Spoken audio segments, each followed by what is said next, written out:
പിന്നെ വടക്കൻ വീരഗാഥ എന്ന ചിത്രത്തെക്കുറിച്ച് പറയുകയാണെങ്കിൽ ചിത്രത്തിൻ്റെ തുടക്കത്തിൽ, ഇപ്പോൾ ഇന്ന് റിലീസ് ചെയ്ത ചിത്രത്തിൻ്റെ തുടക്കത്തിൽ ഓർമ്മപ്പൂക്കൾ എന്ന് പറഞ്ഞിട്ട് മൺമറഞ്ഞു പോയ കലാകാരന്മാരെ ഓർമ്മിക്കുന്ന ഒരു സെഗ്മെൻ്റ് ഉണ്ട്.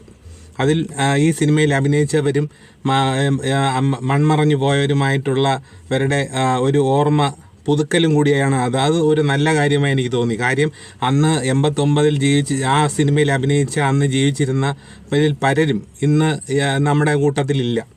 അപ്പോൾ അത് ഓർമ്മപ്പൂക്കൾ എന്ന് പറയുന്ന ആ ഒരു ഇതിൽ തുടക്കത്തിൽ എല്ലാവരുടെയും പേരുകളും ഫോട്ടോകളും ഒക്കെ കാണിക്കുന്നുണ്ട്.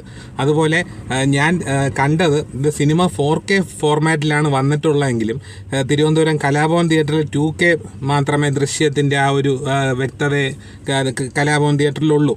അപ്പോൾ ഞാൻ കലാഭവൻ തിയേറ്റർ എൻ്റെ വീടിൻ്റെ അടുത്തായതുകൊണ്ടാണ് ഞാൻ ഈ ചിത്രം കലാഭവൻ തിയേറ്ററിൽ നിന്ന് കാണാമെന്ന് വിചാരിച്ചത്. 11 മണിക്കുള്ള ഷോയ്ക്കാണ് ഞാൻ പോയത്.